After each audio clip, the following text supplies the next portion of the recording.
뉴스 시작합니다. 저는 동정민입니다.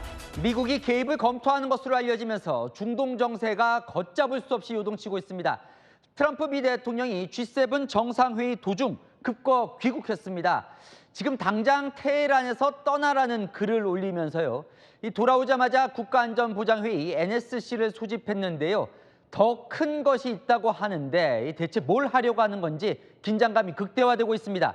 워싱턴 현장 연결해 보겠습니다. 최재현 특파원, 이 더 큰 것이 있다. 뭘 하려는 걸까요? NSC 회의가 시작이 됐습니까?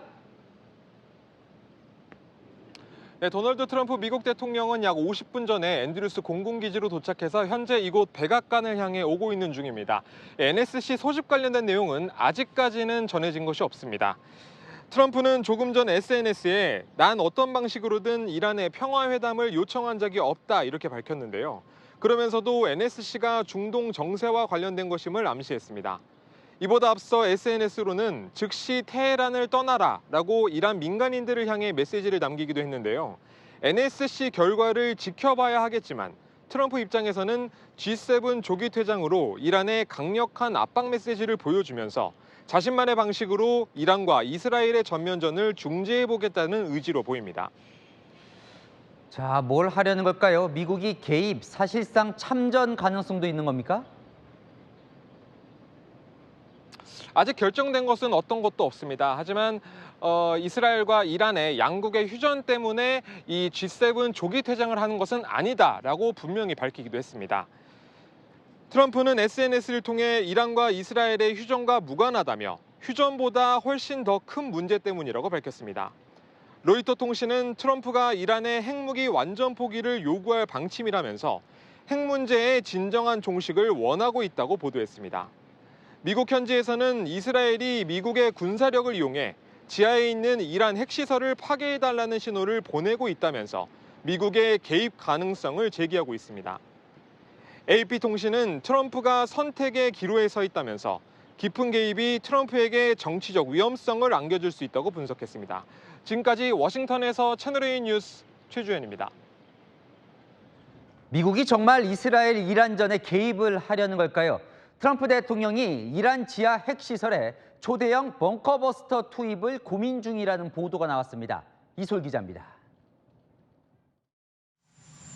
도널드 트럼프 미국 대통령이 이란의 지하 핵시설을 파괴하기 위해 미군의 초대형 벙커버스터를 투입하는 방안을 검토하고 있는 것으로 알려졌습니다. 미국 뉴욕타임스는 이스라엘과 이란 간 중재가 무산되거나 이란이 우라늄 농축을 전면 중단하지 않을 경우 트럼프가 이스라엘의 벙커버스터를 지원하는 방안을 고민하고 있다고 보도했습니다. 트럼프가 G7 회의에서 귀국 후 국가안전보장회의 NSC를 열고 해당 안건을 논의할 가능성이 제기되고 있습니다. 벙커버스터를 투입하려는 건 이란 포르도 산악지대의 지하 핵시설을 파괴하기 위해서입니다. 지상군 투입 없이 이곳을 파괴하려면 미군이 보유한 초대형 벙커버스터 GBU-57을 투하하는 게 유일한 방법인데 그 무게가 13.6톤에 달해 미군의 B-2 스텔스 폭격기만이 투하할 수 있는 것으로 알려져 있습니다. 최대 60m 깊이의 콘크리트를 뚫을 수 있어 지하 핵시설 파괴에 최적화된 폭탄입니다. That the United States of America have an obligation to make sure that the region is going to a positive way and that the world is free from Iran that possess nuclear weapon. 미군이 벙커버스터를 제공할 경우 미국도 중동 전쟁에 사실상 개입하게 된다는 분석이 나옵니다. 그간 트럼프는 해외 분쟁에 개입하지 않겠다고 여러 번 강조해온 바 있어 논란이 적지 않을 전망입니다. 채널A 뉴스 이솔입니다. 중동뿐 아니라 전 세계 미군도 긴장하고 있습니다. 미국 인도태평양 사령부가 부대 방어 태세를 3단계 브라보로 격상한 것으로 확인됐습니다. 김용성 기자입니다. 미국 인도태평양 사령부가 현지 시각 지난 14일 관할 구역 내 모든 부대의 부대 방어 태세를 알파에서 브라보로 한 단계 격상했습니다. 부대 방어 태세는 테러 공격에 대비하는 5단계 대응 태세를 말합니다. 이 중 3단계에 해당하는 브라보는 테러 활동이 증가하거나 예측 가능한 위협이 늘어났을 때 발령될 수 있습니다. 브라보 단계로 격상되면 부대를 출입하는 차량에 대한 검사가 강화되고 신원 확인도 더욱 철저해지는 등 보안 조치가 강화됩니다. 이번 조치는 미국 서해안에서부터 인도까지 포함하는 광활한 인도태평양 지역 내 모든 미군 부대에 적용됩니다. 다만 주한미군의 경우 2001년부터 브라보 이상의 단계를 유지하고 있어 변동사항은 없습니다. 인도태평양 사령부는 구체적인 위협이 있는 것은 아니고 국방부 지침에 따른 것이라고 설명했지만 전문가들은 중동 지역 분쟁이 다른 지역으로 번질 가능성에 대비한 것으로 보고 있습니다.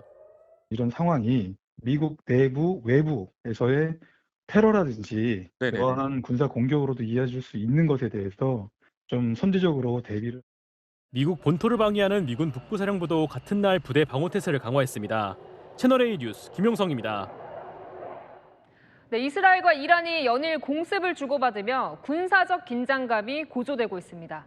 이스라엘은 이란의 공영 방송국까지 폭격했습니다. 생방송 중이던 앵커가 급히 몸을 피하는 장면이 그대로 전파를 탔습니다. 김정근 기자입니다.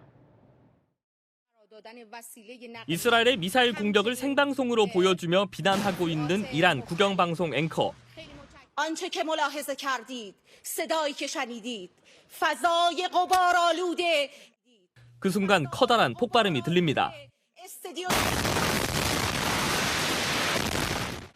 천장에서 파편이 떨어지고 앵커는 급히 몸을 피합니다.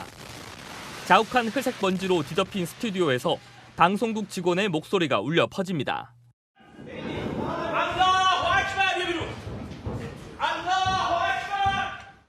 현지 시간 16일 오후 6시 반쯤 이스라엘이 테헤란 북동부에 있는 이란 국영방송국 IRIB를 두 차례 공습했습니다. 예비 스튜디오로 옮겨 방송은 계속됐지만 방송국 건물은 불길에 휩싸였습니다. 이란 기자는 손을 다친 상태로 이스라엘 공격을 규탄했습니다.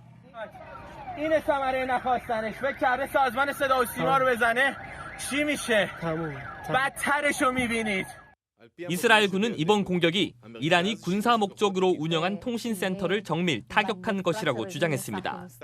또 테헤란 공항에 주둔 중이던 이란 공군 전투기 2대를 타격했고 우라늄 농축시설 최소 2곳도 가동이 중단됐다고 발표했습니다.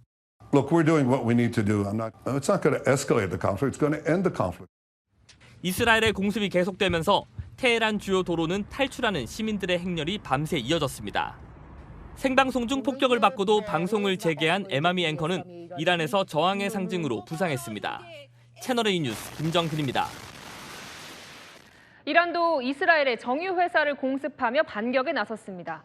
하지만 이스라엘이 이란 영공을 장악했다는 평가가 나올 정도로 수세에 몰리자 입장의 변화가 감지되고 있는데요.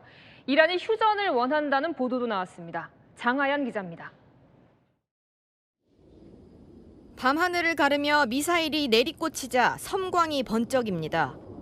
정유시설에 흰 연기가 솟아오르고 다음날 아침까지 소방차가 투입돼 쉴 새 없이 물을 뿌리며 진화 작업을 벌입니다. 현지 시각 어제 이스라엘 하이파 항구에 있는 최대 정유회사 바잔의 정유시설이 이란의 미사일 공습으로 완전히 파괴됐습니다. 최대 도시 텔아비브 등 이스라엘 다른 지역에 대한 공격도 이어졌습니다. 이란은 약 2시간 전에도 첨단 무기를 동원해 이스라엘을 공격하겠다고 경고했습니다. 하지만 계속되는 이스라엘의 공세에 이란 내부에서 휴전 논의가 나타나고 있는 것으로 알려졌습니다. 월스트리트 저널은 이란이 휴전을 원함과 동시에 미국과 핵 협상을 재개하고 싶다는 메시지를 아랍 국가들을 통해 미국에 전달했다고 보도했습니다. 다만 협상에 진전이 없을 경우 핵 프로그램을 가속하고 확전할 수 있다고 덧붙였습니다. 이스라엘의 공습이 이어지고 있고 이스라엘 전투기들이 이란 영공을 장악하는 상황이 되자 강경 대응에서 한 발 물러섰다는 평가도 나옵니다. 도널드 트럼프 미국 대통령도 압박에 나섰습니다. I gave Iran 60 days and they said no, and the 61st you saw what happened. Iran should have signed the deal. 이란과 이스라엘 양국에서 피란 행렬이 이어지는 가운데 우리 외교부는 오늘 오후 1시를 기점으로 이란에 대해 여행 경보 3단계를 발령했습니다. 채널A 뉴스 장하연입니다. 네, 이렇게 중동에서 무력 충돌이 격화하면서 이스라엘에 거주 중인 우리 교민들은 공습을 피해 대피에 나섰는데요. 지금 어떤 상황인지 현지 연결해 알아보겠습니다. 이강근 이스라엘 한인 회장 연결돼 있습니다. 네, 이스라엘에서 탈출해서 지금 요르단에 도착하셨다고요? 네, 저는 3일 전에 1차 피난하는 6명을 인솔해서 직접 왔고요. 어제 같은 경우는 이제 오는 중에 예루살렘에서 베산 오는 길에 공습 사이렌이 울려서 이미 베산 국경에서 만나기로 했던 5명의 관광객은 임시 그 방공호에 들어가서 몸을 피했다가 우리 버스를 만나서 국경 안으로 들어왔습니다. 네, 그 공습 사이렌이 들렸을 때 상당히 공포스러웠을 것 같습니다. 그렇죠. 일단 사이렌이 울리면 특히 이동 중에는 이 미사일이 어느 쪽에서 날아오는지 그거를 몰라서 계속 하늘을 응시해야 하고. 네, 요르단에 도착하셨을 때 좀 심정이 어떠셨는지 궁금합니다. 항상 밤 10시경서부터 새벽 6시경까 사이에 이제 공격을 하기 때문에 그냥 밤새 잠을 잔다 하더라도 깼다 잤다 하면서 그냥 하루 생활이 몽롱합니다. 네, 지금까지 이강근 이스라엘 한인 회장 연결해 이야기 들어봤습니다. 이스라엘의 교민들의 안전에 대해서 관심을 가져주셔서 감사합니다. 수고하세요. 자, 유달승 한국외대 교수 그리고 김유진 외교안보 국제부 차장과 함께 오늘 상황 좀 살펴보겠습니다. 어서 오십시오. 안녕하세요. 자, 먼저 김유진 차장에게 좀 물어보죠. 트럼프 대통령이 갑자기 급거 귀국을 하면서 지금 위기감이 커지고 있습니다. 전쟁에 진짜 개입을 하려고 하는 걸까요? 상당히 이례적인 상황인 것은 맞습니다. G7 정상회의에서 트럼프 대통령은 한국을 비롯해 여러 건의 양자회담을 예정했던 걸로 전해지는데 이걸 다 뒤로하고 워싱턴으로 귀국한 겁니다. 앞서 보신 대로 약 1시간 전에 캐나다에서 워싱턴 앤드루스 공항에 도착한 트럼프 대통령은 백악관으로 이동해 상황실에서 국가안전보장회의 NSC를 소집할 것으로 전해졌습니다.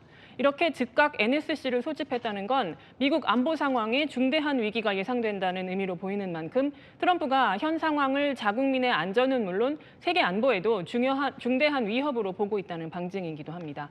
하루 종일 정세가 긴박하게 흘러가다 보니까 미 공군의 전 지구권 타격 사령부가 이란 포격 준비를 완료했다는 확인되지 않은 이야기들이 온라인상에 나돌 정도로 혼란이 이어졌습니다. 유 교수님, 트럼프 대통령이 올린 글이 지금 전 세계의 관심이에요. 휴전이 아니라 더 큰 일이 있다. 뭘까요, 교수님? 아직까지 정확한 정치적 의도는 파악하기가 힘든데요. 아마도 이란과의 핵 협상에 대한 최대한 압박을 위한 수단과 목적이 아닐까 판가름됩니다. 이제까지 트럼프 미국 대통령은 이란과 핵 협상을 주장해왔고 5차례 진행되어 왔는데 실질적인 쟁점은 미국은 완전한 핵 폐기를 요구하고 있습니다. 그런 측면 속에서 만약 이란이 완전한 협상에 응하지 않으면 그 적극적인 군사 개입을 통해서 이란을 압박하겠다라는 부분이 큰 의도가 있다고 봅니다. 벙커버스터 뭐 이런 얘기도 나오는데요. 그렇죠. 만약에 벙커버스터를 통해서 이란의 핵시설을 완전히 제거하겠다라는 그런 부분도 의도한 것이 아닌가 파악되고 있습니다. 김유진 차장, 만약에 벙커버스터를 정말 투입한다면 미군이 이제 중동 전쟁에 들어가는 거예요, 그죠? 사실상 그렇다고 볼 수 있겠습니다. 벙커버스터 지원은 단순한 무기 제공 수준을 넘어섭니다. 미군의 B-2 스텔스기와 같은 전략 자산, 그리고 이걸 운용할 병력 등이 전쟁에 함께 투입되는 것이거든요. 이스라엘은 궁극적으로 이란 포르도의 지하 핵시설 폭격을 목표로 하고 있습니다. 포르도의 핵 농축시설은 지하 90m 깊이에 위치해 있고 단단한 안반 아래에 철근 콘크리트 구조인 걸로 전해집니다. 이걸 파괴하려면 미국이 가진 초강력 벙커버스터가 필요하고 이 벙커버스터는 미국의 B-2 스텔스 폭격기만이 운반할 수 있습니다. 미군의 전략 자산이 전쟁에 투입되는 것인데 이 자산을 운용할 병력이 함께 동원된다는 점에서 미국의 전쟁 개입, 사실상 참전으로 볼 수 있습니다. 교수님, 이런 검토까지 한다는 건 이제 이란의 핵 기술에 대한 우려 때문인 것 같은데 그 수준이 어느 정도까지 지금 이란이 올라온 거예요? 사실 이란의 핵 의혹은 상당히 오랜 역사를 가지고 있는데요. 2002년에 이란 핵 의혹이 개발됐고 2006년부터 본격적으로 국제사회가 제재를 하기 시작했습니다. 그리고 2015년에 타결됐다가 트럼프 일기 때 파기했죠. 현재 이란의 핵 의혹이 국제사회에 알려진 이후 가장 고농축 우라늄 퍼센테이지가 가장 높은 수준으로 돼 있고 전문가마다 평가는 다양하지만 몇 년 안에 아니면 몇 개월 안에라는 부분들이 나오고 있기 때문에 어찌 보면 국제사회에서 이란 핵 개발 의혹이 가장 심각한 부분은 분명한 사실인 것 같습니다. 그럼 그 이란이 핵 개발한다는 걸 미국으로서는 그렇게 큰 위협이라고 볼 수 있는 겁니까? 어떻게 보면 미국의 대중동 정책에서 가장 중요한 부분은 이스라엘 안보인데 만약 이란이 핵무기를 보유하게 되면 이스라엘 안보에 치명적인 위협을 강할 소지가 많기 때문에 이런 부분을 주장한 것인데 사실 이 부분은 명분과 실제 목적을 우리가 좀 살펴봐야 됩니다. 다시 말하면 실제 이란 현재 핵무기를 개발할 능력이 되는가 아니면 이번 기회에 이스라엘이 이란의 정권 교체를 통해서 체제 전복을 추진하는 것이 아닌가 이 부분을 우리가 좀 면밀히 검토해 볼 필요가 있습니다. 근데 이렇게 또 얼핏 보면 이스라엘은 막 공격을 하는데 이란은 물론 보복 공격 막공을 하긴 하지만 SOS를 쳤다는 보도도 있고 이란 군 전력이 좀 취약하다 이런 생각이 좀 드는데요. 어떻게 보면 공습을 시작한 이후 이란의 방어망 자체가 지금 완전히 파괴된 상태로 알고 있고요. 하지만 그럼에도 불구하고 아직까지 이란의 군사력이나 무장력이 완전 해제된 것은 아닙니다. 그런 측면 속에서 이란이 지금 주변국을 통해서 SOS를 취한 부분은 체제를 수호하기 위해서 일정 정도 미국과 협상을 통해 갖고 이 체제를 유지하고 또 자국의 국가 안위를 지키고자 하는 그런 목적이 있지 않은가 판단됩니다. 어떻게 전망하십니까? 미국이 정말 참전해서 이란의 벙커버스터든 공격에 가담할 걸로 보세요? 아니면 중재를 협상해서 빨리 끝낼 걸로 보이십니까? 만약 이번에 군사 개입이 되고 이 전쟁이 확전이 된다면 앞으로 국제사회에서 다양한 문제에서 미국의 역할과 기능이 많이 약화될 것이라 판단합니다. 그런 측면 속에서 미국의 입장에서는 최대한 이란의 항복을 얻어내고 적절한 수준에서 출구 전략을 취하는 식으로 이번 전쟁을 종식하는 것이 미국의 기본적인 입장이 아닌가 생각됩니다. 알겠습니다. 자, 여기까지 듣겠습니다. 유달순 교수님 그리고 김유진 차장과 이야기 나눠봤습니다. 네, 이재명 대통령이 정상외교 대비무대를 치렀습니다. 캐나다에서 호주 그리고 남아프리카 공화국 정상과 양자회담을 진행했습니다. 유쾌한 분위기 속에서 진행이 됐는데요. 캐나다 현지에서 이동훈 기자가 전해드립니다. 이재명 대통령이 앤소니 알바니지 호주 총리를 만나자 엄지손가락을 들어올립니다. 화기애애한 분위기 속에 첫 한호주 정상회담이 시작됐습니다. 두 정상은 6.25 전쟁 당시 호주의 파병을 언급하며 경제, 자원 협력을 강조했습니다. 우리 무지하게 가까운 사이처럼 느껴져요. War on the Korean Peninsula where Australians very much fought and sacrificed for the freedom of the Republic of Korea. 그때 목소리 들은 것보다 훨씬 더 젊고 미남이십니다. You're very kind. 친절하십니다. 에너지 문제 또 자원 문제에 있어서는 우리 호주에 의존하는 게 상당히 많습니다. 오는 10월 경주에서 열리는 에이펙 정상외교도 펼쳤습니다. 경주 에이펙 정상회의에 알바니지 총리가 꼭 와줬으면 좋겠다고 청했고 이에 알바니지 총리는 꼭 가겠다고 화답했습니다. 라마포사 남아프리카 공화국 대통령은 이 대통령에게 남아공이 의장국을 맡은 올해 G20 정상회의 참석을 요청했습니다. Nice to meet you. Nice to meet you as well. Congratulations to you. They want to take a picture. 이 대통령은 한국 기업의 투자와 진출이 더욱 확대돼 좋은 관계를 이어가면 좋겠다고 언급했습니다. 이 대통령은 내일 G7 정상회의에 참석해 다자 외교 첫 발을 뗍니다. 에너지 안보를 주제로 두 차례 연설한 뒤 주요국 정상과 양자회담도 진행합니다. 캐나다 캘거리에서 채널A 뉴스 이동훈입니다. 본격 외교 무대는 내일 치러집니다. 한일 정상회담이 예정돼 있습니다. G7 다른 정상들도 만날 텐데 가장 관심을 모았던 트럼프 미 대통령과의 만남은 앞서 보신 중동 변수로 미뤄졌습니다. 정현주 기자입니다. 미국의 트럼프 대통령이 오늘 갑자기 귀국을 하게 되었기 때문에 내일로 예정되었던 한미 정상회담은 어렵게 되었습니다. 한미 정상회담이 중동 사태로 인한 트럼프 대통령 조기 귀국으로 무산됐습니다. 위성락 국가안보실장은 미국 측으로부터 양해를 구하는 연락이 왔다고 전했습니다. 대통령실 관계자는 바자 외교 무대에선 이런 일이 간간히 있다면서 미국에서도 결정이 급박히 이뤄진 것 같다고 설명했습니다. 당초 기대했던 한미 정상 간 관세 협상 물꼬를 트는 작업도 미뤄지게 됐습니다. 최소한 다른 국가에 비해서 더 불리한 상황에 처하지 않게 하는 것 중요한 과제일 것입니다. 고위 관계자는 실무급, 장관급 협상이 진행 중이기 때문에 큰 문제는 없을 것이라고 했습니다. 이 대통령은 내일 이시바 시게루 일본 총리와 첫 한일 정상회담을 갖습니다. 한일 수교 60주년을 맞아 과거사 문제와 경제, 안보 협력 방안 등이 테이블에 오를 전망입니다. 대통령실 관계자는 과거사 문제는 잘 관리해 나가면서 협력을 증진하는 방향으로 대화가 이뤄질 것이라고 했습니다. 대통령실은 한미 정상회담은 가장 빠른 계기를 찾아서 다시 추진하겠다고 했습니다. 이 대통령이 참석을 유력하게 검토 중인 다음 주 북대서양 조약기구 나토 정상회의에서 성사될 가능성이 있습니다. 채널A 뉴스 정연주입니다. 이시바 일본 총리의 한국 방문, 그러니까 방안이 검토되고 있는 것으로 확인됐습니다. 내일 한일 정상회담에서도 논의될 것으로 보이는데 한일 정상 간 서로 오가는 이 셔틀 외교가 재개될 가능성이 커졌습니다. 김민곤 기자의 단독 보도입니다. 이시바 시게루 일본 총리의 한국 방문이 조만간 추진될 전망입니다. 어제 오후 서울에서 열린 한일 국교정상화 60주년 기념행사 참석차 방한했던 나가시마 아키히사 일본 총리 보좌관은 이시바 총리의 방한 여부를 묻는 채널A의 질문에 실제로 추진하고 있으며 신중히 검토하고 있다고 밝혔습니다. 이어 구체적 내용 등에 대해선 G7 정상회의 때 논의될 것으로 알고 있다고 전했습니다. 나가시마 보좌관은 이시바 총리의 최측근이자 현재 일본 측 이란 의원 연맹 간사장을 맡고 있습니다. 緊密な協力関係を引き続き築き上げていくことが両国の未来にとって極めて重要であると. 일본 정부 관계자는 이달 도쿄도의회 선거와 다음 달 참의원 선거가 있는 것을 감안하면 이시바 총리의 방안은 이르면 8월 말 9월쯤이 될 것이라고 밝혔습니다. 이시바 총리가 방한하면 지난해 10월 총리 취임 후 첫 한국 방문이 됩니다.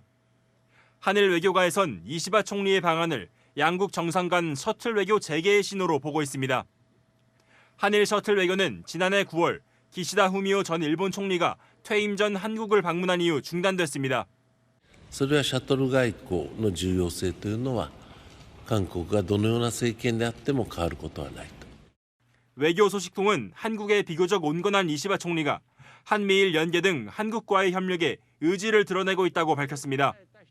채널A 뉴스 김민곤입니다.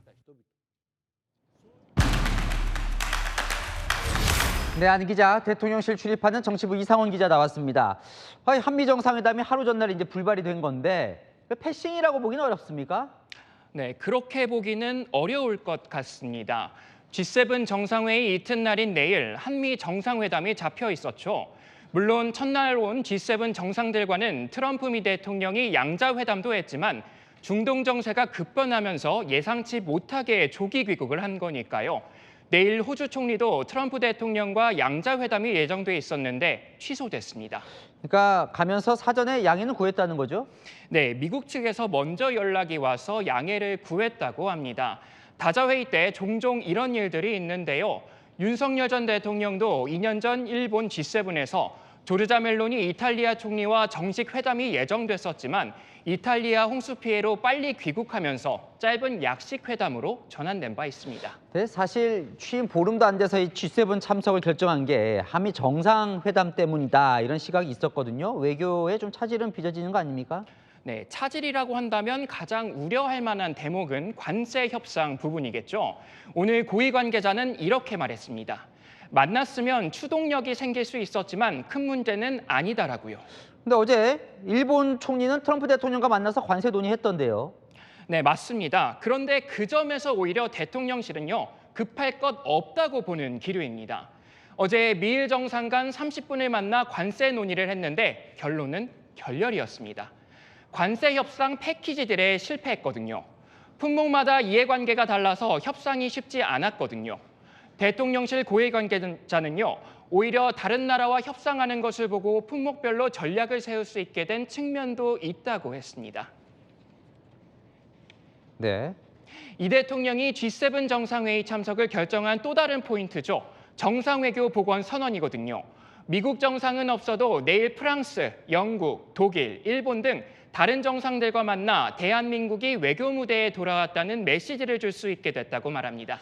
네, 어쨌건 미국과 관세 협상 시기가 지금 한 달도 남지 않았는데 한미 정상과 만나긴 해야 될 것 같거든요. 언제쯤 만날까요? 네, 이재명 대통령은요, 내일 한미회담 불발 소식을 듣고 가장 근접한 계기에 추진하겠다는 참모진 보고에 그렇게 하라고 지시했다고 하는데요.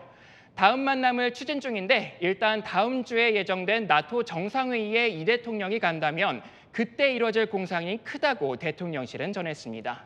사실 오늘이 이제 이재명 대통령 정상회담 데뷔전인데 네, 맞습니다. 어땠습니까, 첫날?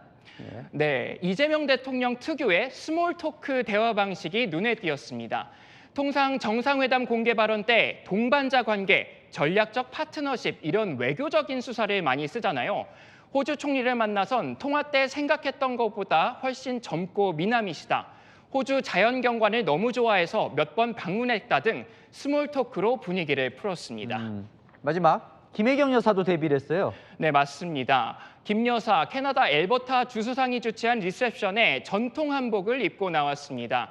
연노랑 치마에 녹색 저고리를 입었는데요. 전통 의상을 입은 인사가 많지 않아서 눈에 띄었다고 합니다.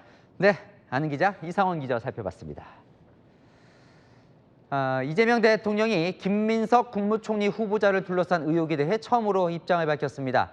직접 물어봤더니 설명이 가능하다고 했다며 일단 믿고 가겠다 정면 돌파를 시사했습니다. 조민기 기자입니다.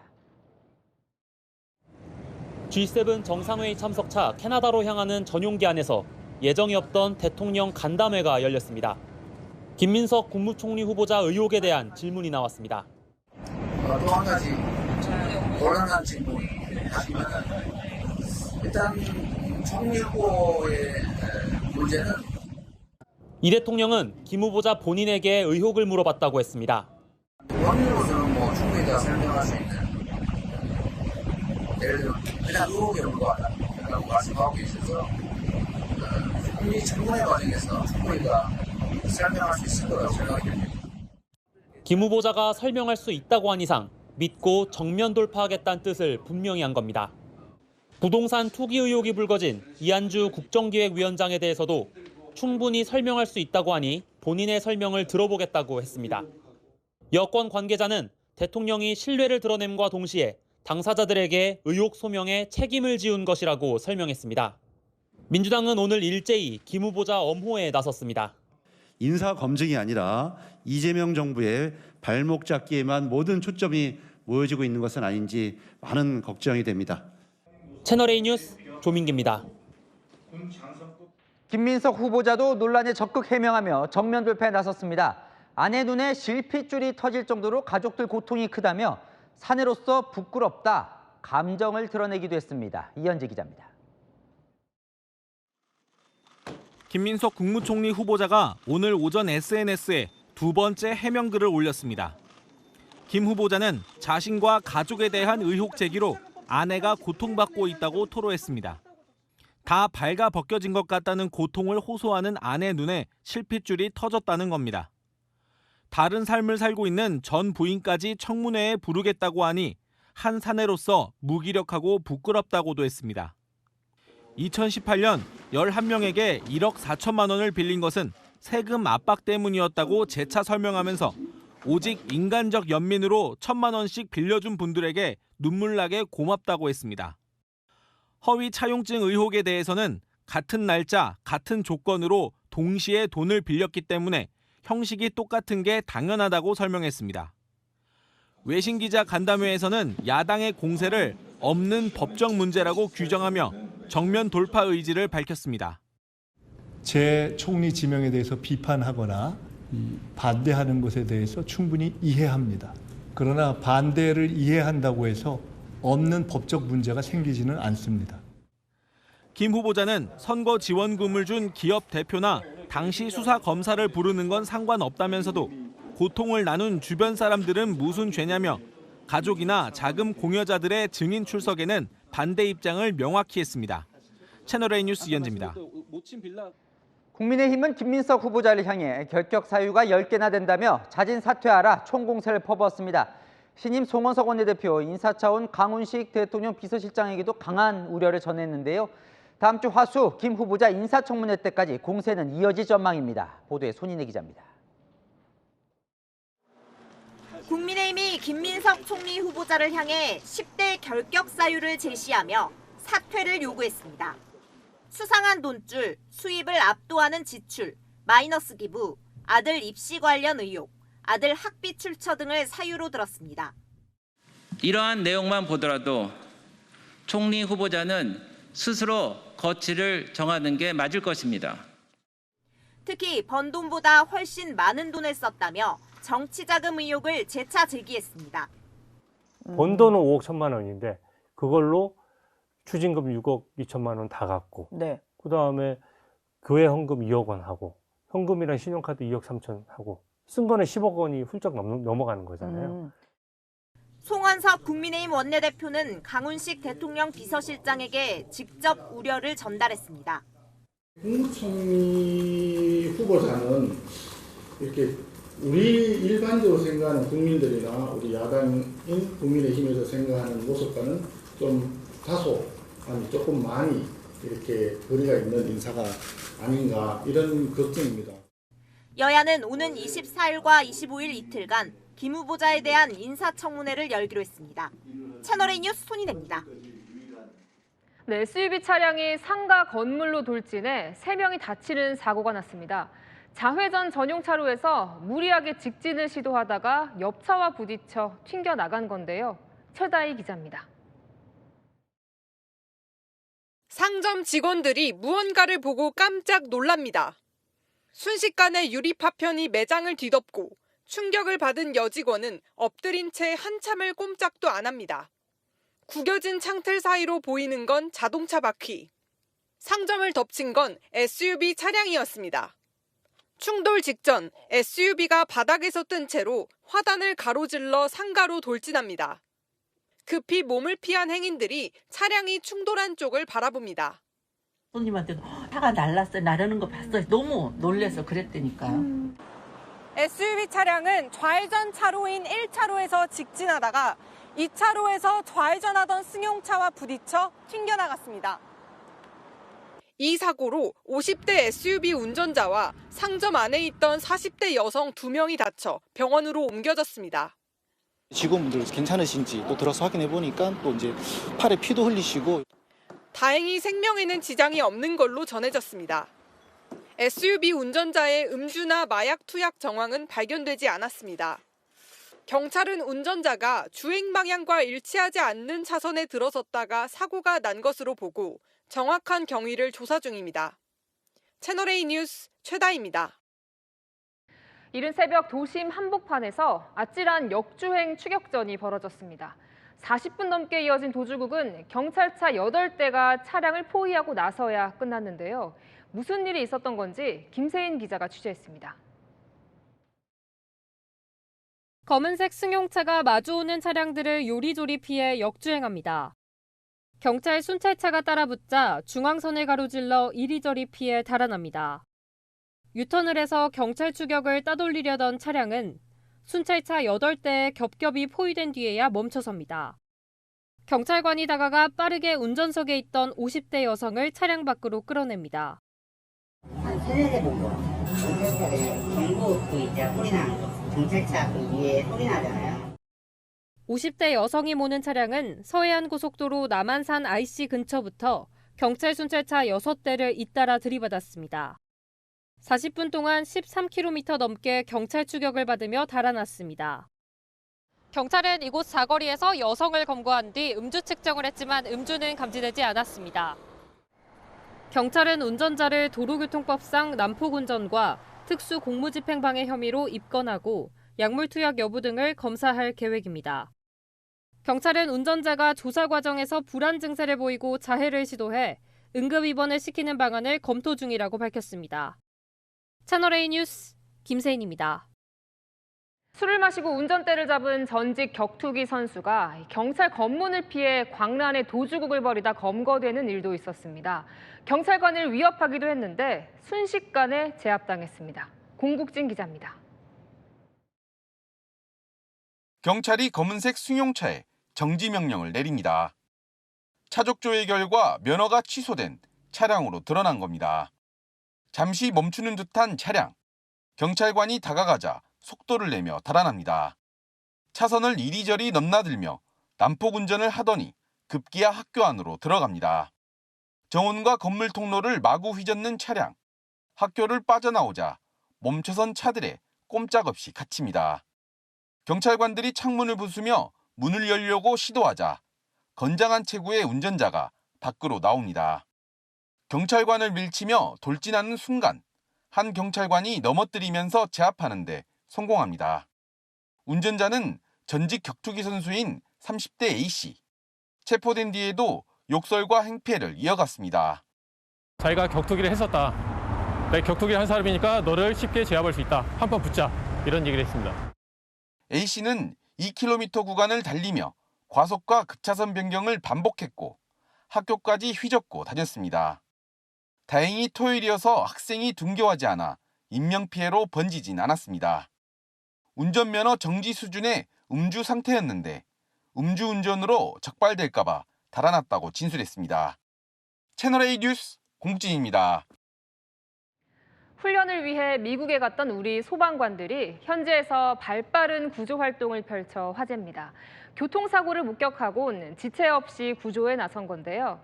현지에선 교과서 같은 완벽한 대응이었다며 극찬했습니다. 홍란 기자가 우리 대원의 이야기를 들어봤습니다.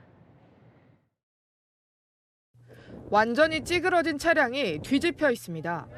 사고 차량에서 구조한 남성에게 다급한 심폐소생술이 이어집니다. 이렇게? 미국 현지 시각 지난 13일 밤 덴버 인근 고속도로에서 차량 2대가 충돌한 사고 현장입니다. 구조 활동을 한 건 한국 소방관들입니다. 기도 한번 좀 해줘. 기도 한번. 급류 구조 훈련을 하러 미국으로 떠났던 5명의 소방대원들은 사고를 목격하자마자 움직였습니다. 일사불란하게 차에서 전부 다 내렸습니다. 휴대폰 플래시를 이용해서 크게 흔들면서 속도를 낮추라고 다가오는 차들을 통제를 했고 현지 구급대원들이 올 때까지 심폐소생술도 멈추지 않았습니다. 저희가 평상시에 하는 일들이고 당연히 해야 되는 일을 했다라고 좀 생각이 듭니다. 병원으로 옮겨진 운전자는 끝내 숨을 거뒀지만 현지 소방당국은 한국 대원들의 감사의 뜻을 표했습니다. 공식 SNS 계정을 통해 모든 소방관이 따라야 할 교과서 같은 대응이었다고 극찬했습니다. 채널A 뉴스 홍란입니다. 키우던 진돗개가 피투성이의 참혹한 모습으로 발견됐습니다. 새끼를 낳은 지 2주 된 어미개였는데요. 경찰은 동물 학대로 보고 용의자 추적에 나섰습니다. 최다한 기자의 단독 보도입니다. 진돗개 한 마리가 담벼락 위에서 도로로 떨어집니다. 몸을 일으켜 힘겹게 몇 걸음 걷더니 금세 주저앉습니다. 이 모습을 발견한 개주인이 진돗개 상처를 소독하고 급히 동물병원으로 데려갑니다. 여주시 전원주택촌에서 2살 난 진돗개 백구가 피투성이가 된 채 발견된 건 사흘 전. 새끼 진돗개 4마리를 낳은 지 2주 뒤 벌어진 일이었습니다. 하면서 저 비틀비틀 그러면서 기어나오더라고. 얼굴 많이 시뻘겋게 돼가지고. 그다음에 제 새끼는 마찬가지인데요. 그 마음이 뭐라 표현할 수가 없죠.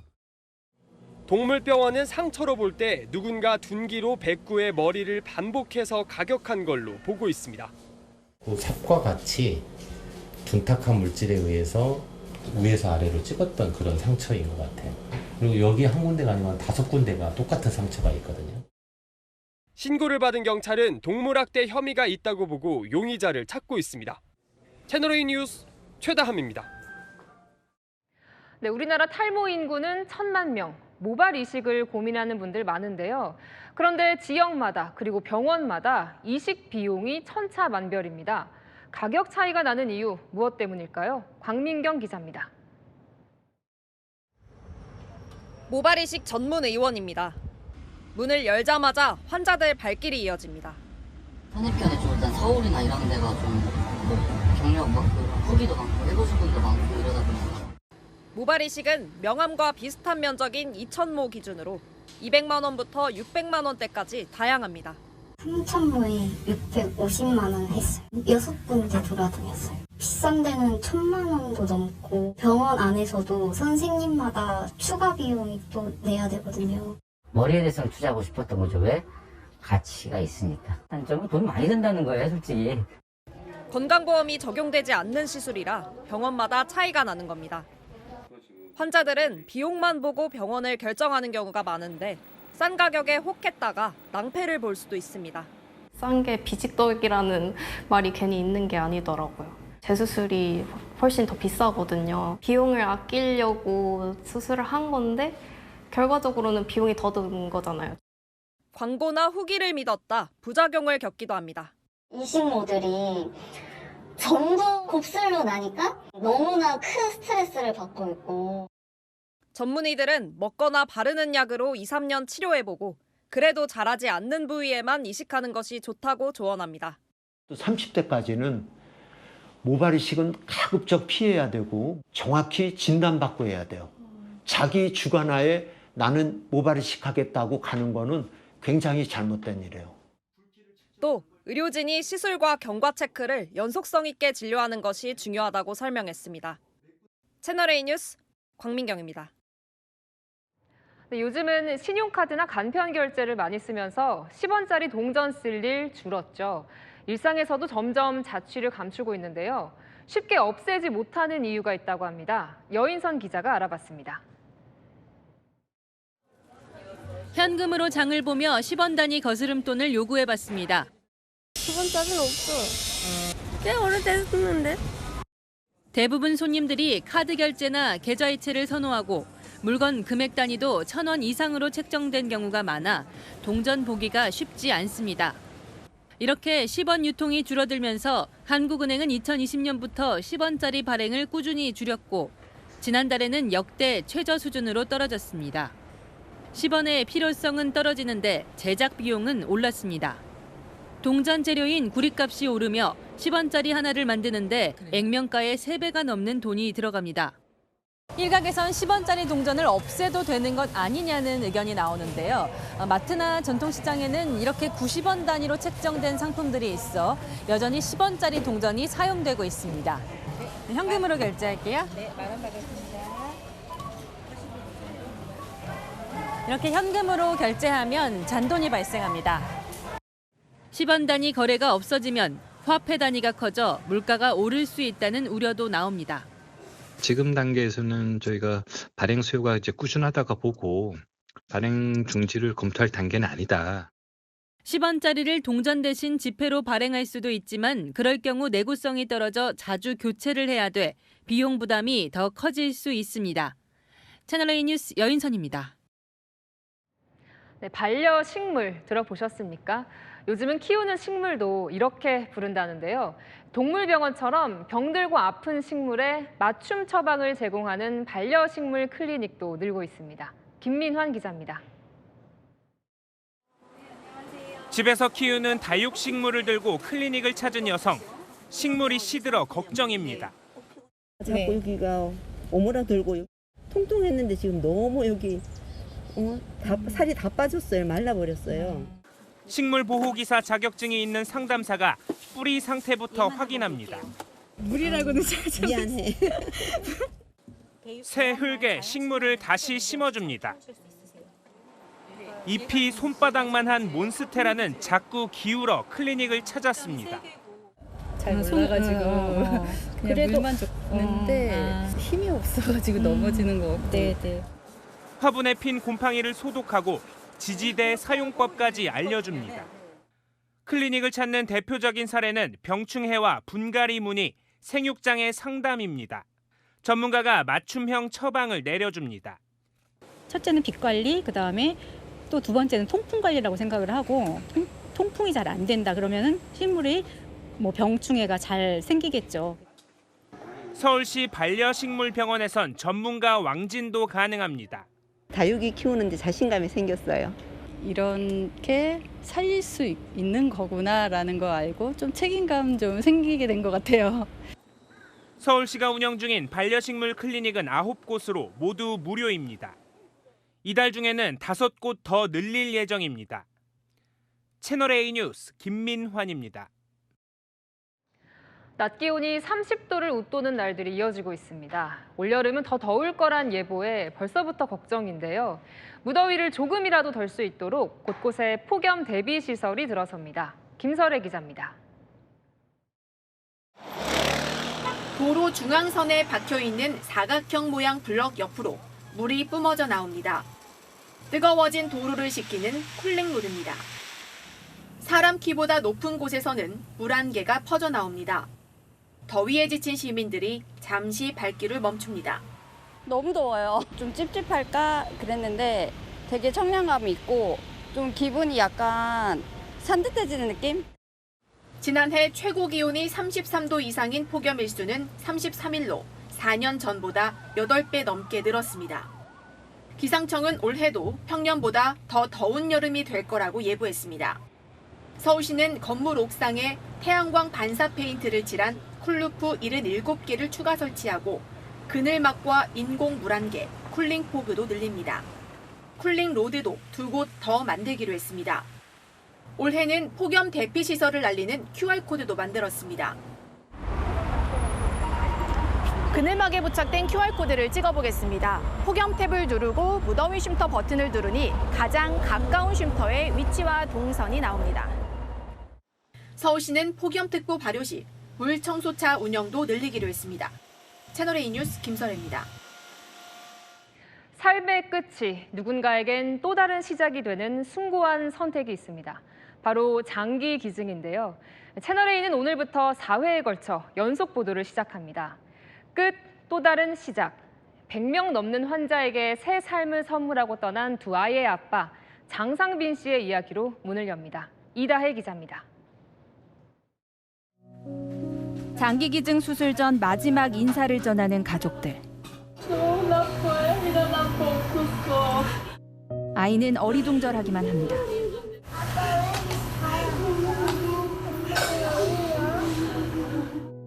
5살, 3살. 두 아이의 아빠이자 다정한 남편 44살 장상빈 씨입니다. 건강했던 장 씨는 지난 3일 추락사고로 뇌사 상태에 빠졌습니다. 뇌사 환자의 뇌파 파행은 거의 팽판 뇌파가 나와야 되거든요. 지금으로 봐서는 팽판 뇌파가 나온 것 같습니다. 가족들은 숭고한 선택으로 장 씨를 보내주기로 합니다. 자녀들이 나중에 기증자분이 기증을 했다는 그런 내용을 보여주면 많이 자랑스러워할 거다라고 이야기를 하셔가지고 어렵게 승낙을 해주셨습니다. 기증할 장기와 수혜자들도 결정됩니다. 간장, 양쪽 신장, 그리고 안구, 그리고 조직 기증까지 현재 진행 예정입니다. 다음 날 수술실 앞에 가족들과 의료진이 서 있습니다.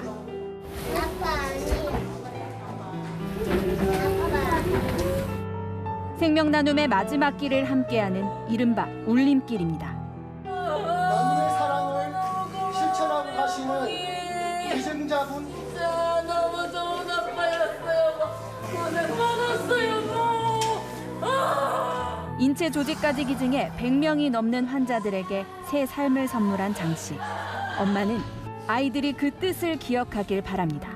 다른 사람들을 살리고 아들들에게 해주는 거야. 다른 사람들은 못하는 일을 아빠가 또 그것이게 해드릴 거야. 알겠지? 알겠어.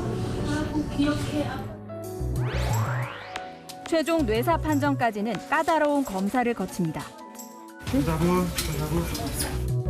이처럼 통증과 동공 반응, 또 스스로 호흡하는지 살피는 임상 증상을 2차례 검사한 뒤 뇌파 검사를 거쳐 뇌사 판정위에서 최종 결정합니다. 이 환자가 정말로 뇌사가 맞는지 정확하게 판정하는 것에 대한 부담을 느끼고요. 8개 장기와 안구 외에 뼈나 신경 같은 인체 조직도 기증할 수 있습니다. 환자 가족이 장기를 선택하면 의료진이 상태를 파악해 최종 결정합니다.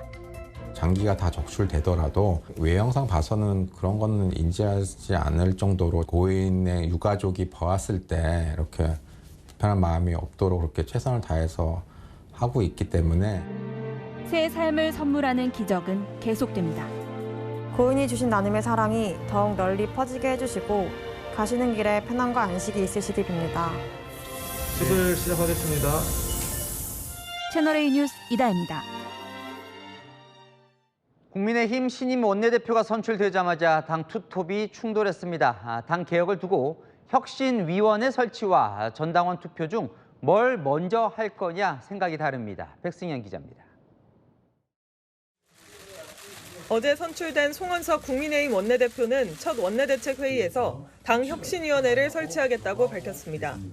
당의 신속하고 파격적인 쇄신을 위해 혁신위원회 구성을 조속히 추진하겠습니다. 이른바 김용태 혁신안도 그 혁신위에서 논의하겠다는 겁니다. 하지만 1시간 뒤 김용태 비대위원장이 공개적으로 반대 의사를 밝혔습니다. 혁신위 구성은 다음 지도부에서 하고 본인 혁신안에 대한 당원 여론조사부터 실시해야 한다는 겁니다. 지도부에서는 당원 여론조사를 통해서 다음 지도부가 혁신을 통해서 개혁을 이어나갈 수 있도록 한 동력을 확보하는 것이 매우 중요하다라고. 그러자 송 원내대표는 재차 당원 여론조사에 난색을 표했습니다. 당원 여론조사 한다는 본인이 얘기했다는 건 알고 있고요. 그 부분에 대해서도 의원님들 견해가 또 많이 갈리더라고요. 송 원내대표는 초재선 의원들과 연쇄회동을 갖고 쇄신 방안을 논의했지만 혁신위 구성 권한이 비대위원장에게 있어 김 위원장이 버티는 한 혁신위 구성은 어려워 보입니다. 새 원내대표 선출 하루 만에 당 투톱이 이견을 보이고 있습니다. 채널A 뉴스 백승현입니다. 성혜랑 기자와 여랑야랑 시작합니다. 첫 번째 주제 보겠습니다.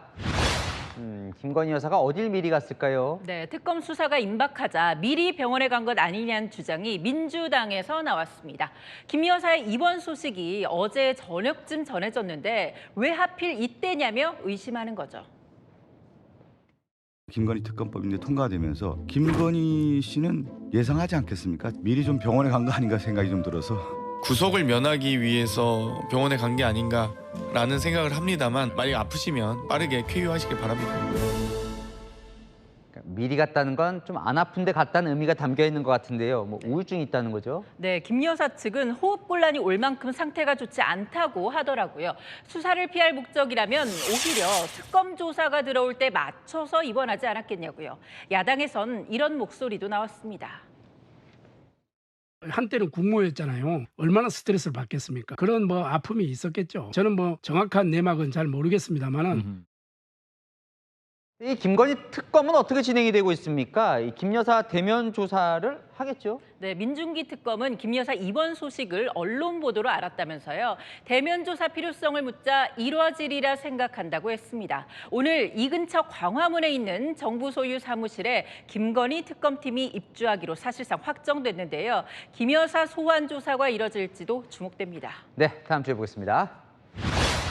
여야 원내대표 상견례인데 또 싸웠어요. 네, 법사위원장 자리 두고 기싸움이 벌어진 건데요. 국민의힘 송원석 원내대표가 먼저 치고 나갔습니다.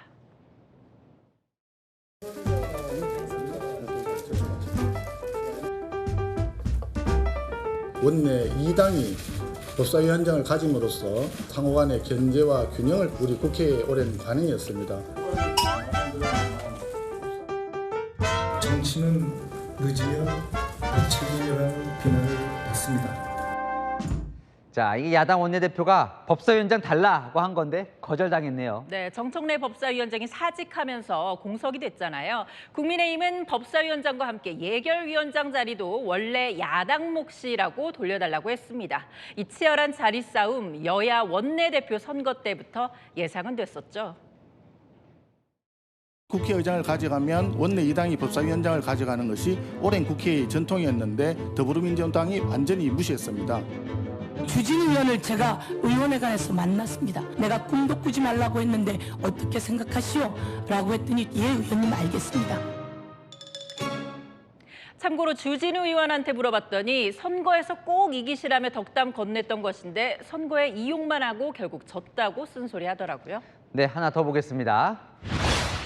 자, 오동훈 공수처장인데 표정이 뭐 밝아졌나 보네요. 네, 오늘 취임 1주년 맞은 오동훈 처장이 기자간담회 열었는데요. 1년 전과 달리 오늘은 뿌듯한 미소를 보였습니다.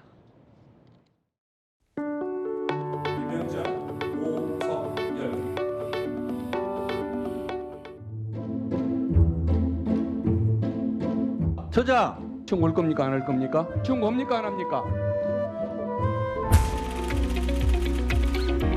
매우 기쁘게 생각합니다. 검사 4명의 임기 만료 53시간 전에 무사히 연임이 확정될 수 있었고요. 표정이 밝았다는 건 지난 1년에 만족을 하나 보죠. 네, 계엄의 파도를 넘었다면서 이 권력형 비리와 또 공직사회 부패 척결 실천에 노력하고 있다고 했는데요. 계엄 수사 미흡했던 부분에 대해선 송구스럽다고 했습니다. 사실 그동안 공수처 질타도 많이 받았죠. 비상계엄 선포 이후 공수처는 신중하고 신속하게 이첩 요청권을 행사하여 똑바로 하세요. 체포하지 말라고 지시했습니까? 지시했습니까? 안 했습니까? 아니요, 말씀드릴 거 지시했어요? 안 했어요? 다소 미흡한 부분이 있었던 점에 대해서는 죄송스럽게. 오동훈 처장, 오늘도 인력이 부족해서 수사력에 한계가 있었다고 했는데요. 공수처 출범 4년 차죠. 이제 핑계는 끝, 수사 실력을 보여줘야 할 시간입니다. 네, 지금까지 열랑야랑이었습니다. 내일까지는 전국이 맑겠지만 모레부터 비 예보 있습니다. 목요일 밤 중부에서 비가 시작되겠고요. 금요일과 토요일 전국에 비가 확대됩니다. 장마에 본격 돌입하는 건데요. 호우경보급의 많은 비가 예상됩니다. 비가 쏟아지기 전까지 기온은 나날이 오릅니다. 서울은 내일 31도, 모레 32도로 더 더워질 텐데요. 이후 비가 오며 고온 현상이 주춤하겠고 차츰 평년 기온 되찾겠습니다. 내일과 모레 낮 기온 분포도를 보면 붉은색으로 표시된 부분이 30도가 넘는 곳인데요. 내일은 남부, 모레는 중부 중심으로 기온이 높겠습니다. 지역별 낮 기온입니다. 내일 강릉 31도, 청주 32도가 되겠고요. 남부지방은 전주와 광주 32도, 대구 33도까지 치솟겠습니다. 습도가 높아 후텁지근한 만큼 건강관리 잘해주시기 바랍니다. 날씨였습니다. 뉴스의 맛입니다. 시청해주셔서 감사합니다.